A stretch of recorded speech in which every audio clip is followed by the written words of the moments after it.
Hello, my name is Hosu Holali, a final year finance student at the University of Siena. I'm here to make a report on a webinar I participated in on the 6th of November 2020. The webinar was presented by Professor Rodrigo Olivares Caminal. He is a professor in banking and finance law at the Queen Mary University of London.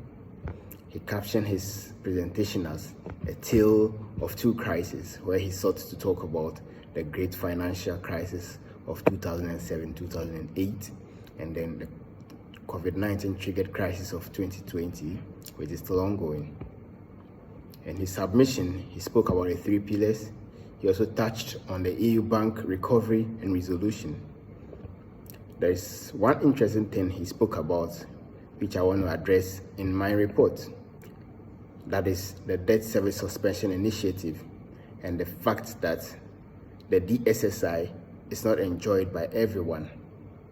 As we all know, the crisis posed a lot of threats, caused a lot of mayhem, and brought a lot of consequences to institutions, individuals, and nations.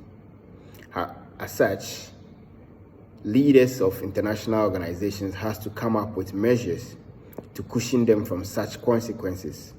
And the major one we addressed in the webinar is the DSSI. He argued that non-performing institutions do not enjoy from this initiative. This is because it is going to make them more relaxed should they be given more debt moratoria or debt holidays. Another thing Professor spoke about is the fact that nations are not easily declared as bankrupt because they are able to raise enough taxes should it be.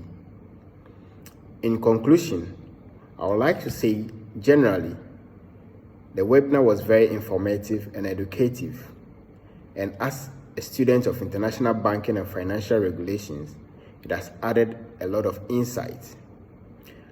On this note, I also want to acknowledge and thank the organizers so much for this huge opportunity. Thank you very much for your attention.